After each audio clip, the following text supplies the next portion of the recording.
Welcome back. All right, so I wanted to use advanced stats today in order to take a look at how teams are playing, and this isn't going to necessarily indicate how they're playing right now, but this is just cumulatively during the season. And I've got the West on the left side, the East on the right side. The first thing that stands out to me is how many teams are in the running for the President's Trophy for first overall. Colorado 97 points, Dallas 97 points, Vancouver 98 points. Rangers 98 points, Carolina 97 points, Florida 97 points, Boston 97 points.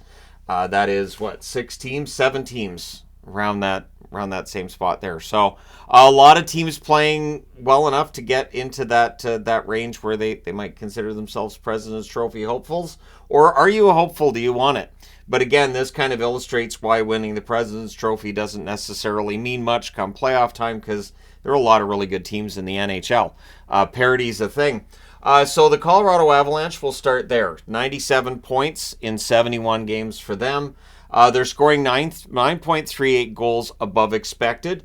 They're allowing 5.1 goals less than expected. So if it's red, it means it's good. If it's blue, it means not so good, at least in that column. Georgiev, 9 goals saved above expected. So Georgiev's had a good year, not great, right? Annunen at 5.8 goals saved above expected. Might actually be playing a little bit better than Georgiev right now. McKinnon has scored 10.9 goals above expected. Miles Wood is snakebit, negative 9.6 in terms of goals above expected. So that means he should be scoring more than he is. When you look at the chances he's had, he should have more goals than he does. When you look at the chances McKinnon has had, he should have less goals than he has.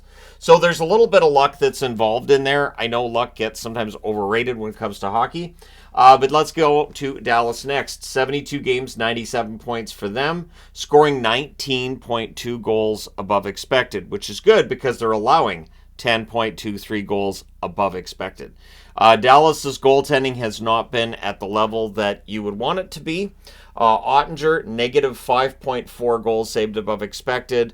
Wedgwood, negative 6.3. So that is definitely something that needs to turn itself around before they reach the playoffs, because if the playoffs started today, they'd play Winnipeg, and we'll talk about Winnipeg's goaltenders in a minute here. But Harley scoring 8.3 goals above expected. He's been quiet lately because Heiskanen came back.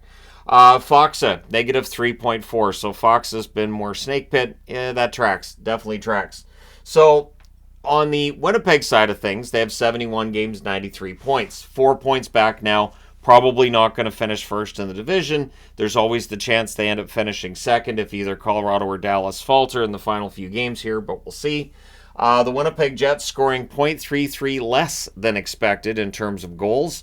Not a surprise there either. Winnipeg went through that real cold streak there where they just couldn't score. But they're saving goals above expected at a rate of 35.77, which amongst teams above the playoff line is quite high. In fact, is the highest number. So if the goaltending regresses in the playoffs, that's a problem. Hellebuck, the number one goaltender in the National Hockey League with 27.6 goals saved above expected, and that's even after a couple of rough starts for him recently. Brissois is also a positive at 11.6, which is better than some of the starters on the board.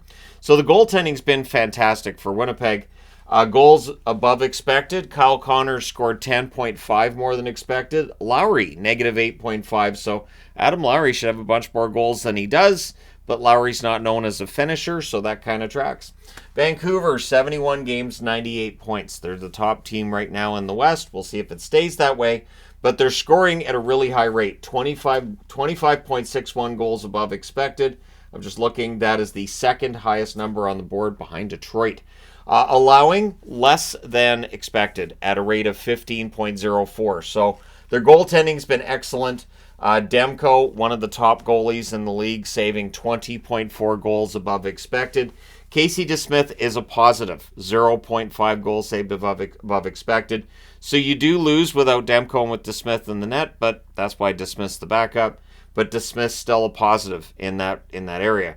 JT Miller has scored 8.9 goals above expected. Teddy Bluger has been snake bit, negative 5.6, which is probably about how many goals he's missed over the last, I'd say, 20 games. Like, Bluger's been all around the net, so I'm not surprised that he's the one that's scoring less than expected on the Vancouver Canucks. The Edmonton Oilers, 69 games, 88 points for them. They're scoring 20.6 goals less than expected. Yeah, that one kind of surprises me a bit. They're allowing less than expected at a rate of 1.22. So the goaltending's actually been pretty good. So's the defense. The goal scoring has not been what was expected. I do wonder how much of that might be early in the season. But at any rate, Pickard has saved 1.9 goals above expected. Stuart Skinner, 1. An even 1 for Stuart Skinner. And that adds up. It's been an up and down year for Skinner. Draisaitl has scored 10.2 goals above expected, where Connor Brown, we know it's going to be a negative for him. It's a negative 7.6. So Connor Brown has been the snake bit player on the Edmonton Oilers, which anybody who's been watching the Oilers can attest to. The LA Kings, 70 games, 85 points for them. They're scoring 15.01 goals less than expected. So, again, for the LA Kings, they've been getting chances that have been going in. If you're a Kings fan, yep, that tracks. And their goaltending's been pretty good. They have allowed 7.1 less than expected in terms of goals against. David Rittich, 13.2 goals saved above expected. That's a fantastic number. Talbot, 11.0. I'm surprised Rittich's above Talbot a little bit, but Talbot has had his issues. I think there's going to be people that are surprised both Rittich and Talbot are positive, since there's so much dumping on the goaltenders that happens with the LA Kings. It's also a positive when it comes to their goals saved above expected. Kopitar has scored 7.1 more than expected. Kaliev's been the one snake bit for the Kings. Again, that's about right. Negative 4 for Kaliev, but even if he had those 4 goals, I still don't know if the LA Kings fans would be all that happy with his play this year. Nashville, 71 games, 88 points. They are within 5 points of the Winnipeg Jets, just to keep in mind, because they're rolling. Scoring 8.12 goals less than expected, allowing 9.38 goals less than expected. So the goaltending's kind of bailed them out when the offense hasn't necessarily been there. And yet, Lankinen, just a 1.0 in terms of goals saved above expected. Saros, a negative 0.1. However, I almost feel like I could put an asterisk next to Saros. Saros had one of the ugliest numbers in terms of goals saved above expected halfway through the season. The fact that he's at a negative 0.1 right now shows his play has improved greatly in the second half of the season. Forsberg scored 8.2 goals above expected, whereas Beauvillier is the one that's been snake bit. Amongst 3 teams, he's sitting at a negative 6.2. So that's with Vancouver, Chicago, and now Nashville. Hopefully, Beauvillier starts seeing the puck going in the net. Vegas, 70 games, 83 points for them. Aiden Hill has a 10, an even 10 at goals saved above expected. Logan Thompson at 2.6. So yes, Aiden Hill's play lately was slipping, but I still don't think he was 100%. They're scoring 2.03 goals less than expected, allowing 5.33 goals less than expected. So Vegas is right around where they should be. Marchessault, 11.9 goals above expected. Not surprising there. His 38 goals, kind of a bit of a surprise. Nick Roy, negative 4.2 goals above expected. So Roy's the one that's snake bit in Vegas. And then we go below the playoff line. I kind of have to, and I'm wearing Minnesota because it might be the last time I wear a Minnesota jersey for a playoff-related video. So the St. Louis Blues are 4 points back at 79 points in 71 games. Their goal scoring, 2.56 goals above expected. They've scored. 19 goals they've saved above expected. So the goaltending is really bailing out St. Louis this year. Blues fans will nod at that. Binnington, 13.8. Excellent number for Binnington. Hofer, 10.8.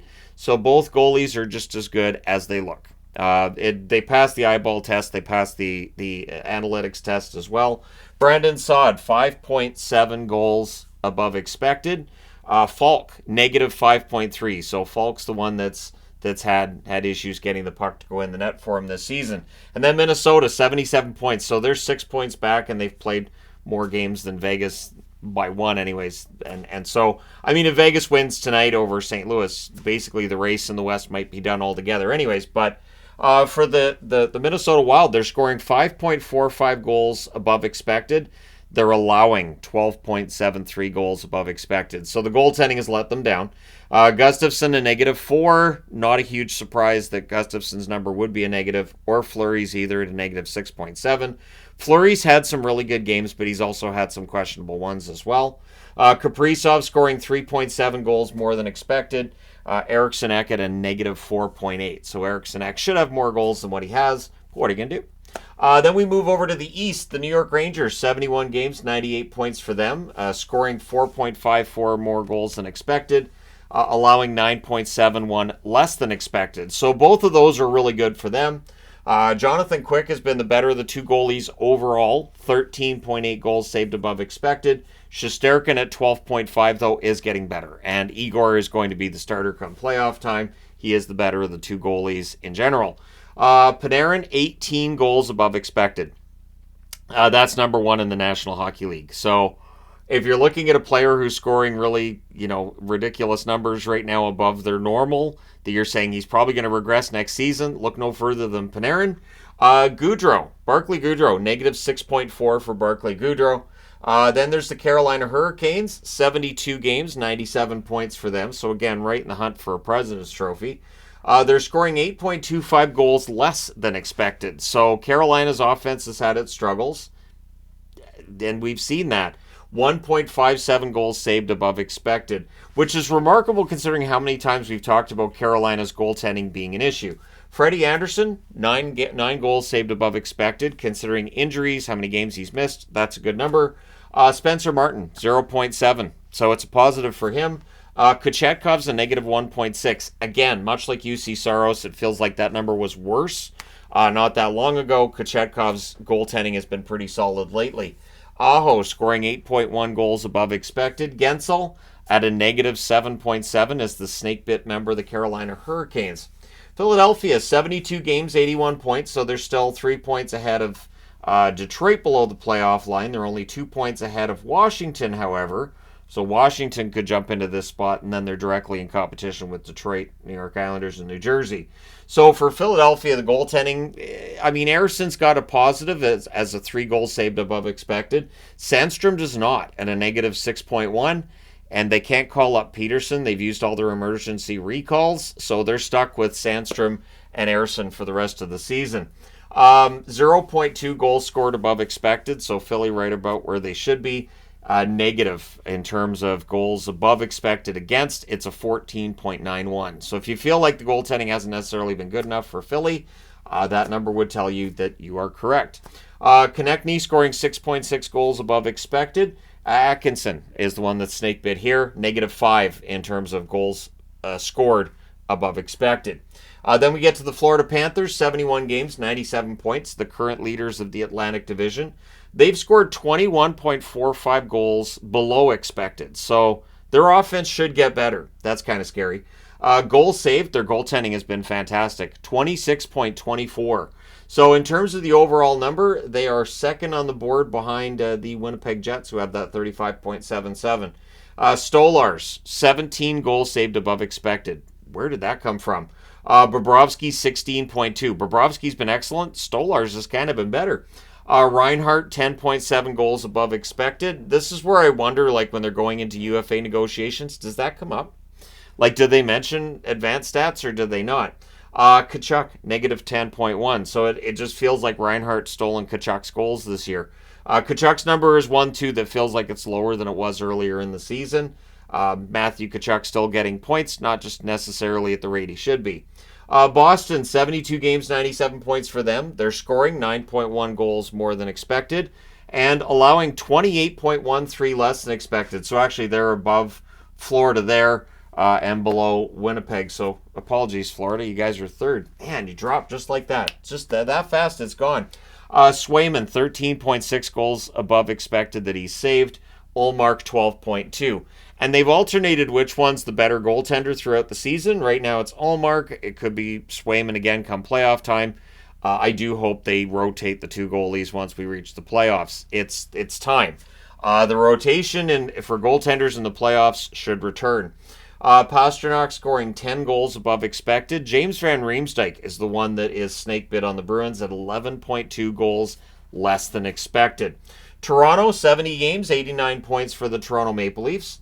9.03 goals scored above expected and allowing 13.72 below expected. So Toronto's goaltending's been good.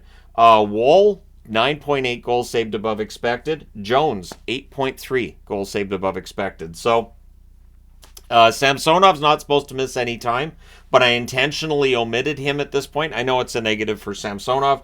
Just to point out, if they were in a situation where they'd had to go with Wall and Jones, they're okay. So Matthews, 15.5 goals scored above expected. So there's some luck involved in his run. Tavares has had the negative luck at negative 13. So again, Matthews just getting the goals that Tavares isn't at this point in time. Then we get to Tampa, 71 games, 85 points for Tampa. Goaltending's kind of let them down. So they're scoring 3.01 goals above expected, allowing 21.47 goals above expected. So not great numbers there if you're a Tampa Bay fan. And it throws me off, to be honest, because I'm not used to that. Vasilevsky has a negative 3 as his goal saved above expected. And Johansson a negative 8.9. So they do need more from Vasi. He's been a little better lately, but again, they need that consistency in a playoff series where it looks like right now they'd either face, I would say Florida still wins the division. So either Florida and probably the Rangers, who likely win their division as well. So either way, whether you're against Bobrovsky or Shesterkin, you need your goaltender to be at his best. Kucherov, 11.2 goals above expected, so he's doing very well. Hagel, snakebit, negative 5.1 is the number for Hagel. Washington, 70 games, 79 points. Of course, they're red hot depending on the night. Scoring 10.74 goals less than expected, so Washington's scoring should get better. Allowing 0.54 goals less than expected, so they're right about where they should be there. Lindgren, 11.2 in the positive for him in terms of goals saved above expected. Darcy Kemper, a negative 6. So if you felt like, hey, Lindgren's been way better than Kemper, the advanced stats would agree with you. Milano, 7.9 goals above expected. Protas, negative 5.6. So Protas has had his struggles, but according to the advanced stats, he should be scoring more than he is. Detroit's below the playoff line. Yeah, they're in trouble. 71 games, 78 points, so they find themselves 7 points behind Tampa. They're not going to catch Tampa with 10 games left. They're 1 point behind Washington. They need Washington to stumble. For Detroit, scoring 32.34 goals above expected. That's insane. Allowing 15.85 goals above expected. So they need their scoring to stay insane because the goaltending has not been fantastic, and yet Lyon and Reimer's numbers have been okay. 1.7 goals saved above expected for Lyon, 1.1 for Reimer. Husso's number is less flattering, but of course Husso's been injured. Wallman, 7.5 goals above expected. Fisher's the one that's been snakebit, although he's had goals recently, negative 2.7. And that's why the negative guys on the board are ones to keep an eye on. It means they're playing well, they're just not getting goals, so they might be due. Then you got the Islanders, 71 games, 75 points. It does feel like they've kind of pulled themselves out of the playoff race, but we'll see. They're scoring 5.27 goals less than expected. They've allowed 3.25 goals less than expected. If that feels like a low number for the Islanders, it's true. Varlamov's at 3.0 in terms of goals saved above expected. Sorokin's at a negative 5.1. Sorokin's numbers, yeah, it's odd. This year, Sorokin has not been himself. It is part of the reason why the Islanders find themselves outside of the playoffs. Sorokin was dragging them to a bunch of wins in recent seasons. Horvat, 8.4 goals above expected. Anders Lee, negative 14. Rough year for Anders Lee. He is one of the leaders in the NHL in not getting those goals that are expected, and it's not a number you want to be leading in. In fact, I think he's number one. I'm just looking at this. On the board, he's number one, but since I didn't include teams below the playoff line, I think there's one player ahead of him. Either way, Anders Lee is one of the most snake-bit players in the league. The New Jersey Devils, 72 games, 74 points. They're 5 points out of a playoff spot. They do not have any games in hand on any teams they're chasing. Kakinen, 0.1 in the positive with goals saved above expected. Allen, negative 0.4. So while Allen's numbers overall have been kind of ugly, the teams that he's been behind, whether it's Montreal or New Jersey, haven't played that well in front of him either. They're scoring 13.06 less than they were expected to at this point in the season, and they're allowing 10.41 more than expected. So not great numbers for New Jersey. Alex Holtz, 4.2 goals above expected. I had a little bit of a chuckle when I saw that because Holtz isn't scoring very many goals. So the fact that he scored more than expected, it's not great for him. Brat, and this I had a chuckle out of as well. I've talked about how Brat, all these rush chances and breakaways, and why can't he score? Yeah, negative 5.5. So again, that tracks. The advanced stats are meant to tell you what your eyeballs maybe don't see. For me, it works. To me, it lines up with the eyeball test, as watching as much hockey as I do. When I see the players that have positives or negatives, I think, yeah, that seems about right. But let me know your thoughts in the comment section below, as always. Which of the teams on the board that should be, scary come playoff time do you think is really going to turn it on? Because I feel like this year you can make an argument for almost any team above the playoff line. As I've said, that video is coming. But let me know your thoughts in the comment section below. Hit like and subscribe if you haven't done so already. And it's kind of fun to use advanced stats. I get these from Money Puck, if you're wondering where I get them from. It's moneypuck.com. And it's just kind of fun to look through and do this and see. So who's got a little bit of luck, who has bad luck, and which teams are getting really solid goaltending. That was the information I wanted for today, and thus this board was born. So thank you guys so much for all your support as always. I will talk to you again soon.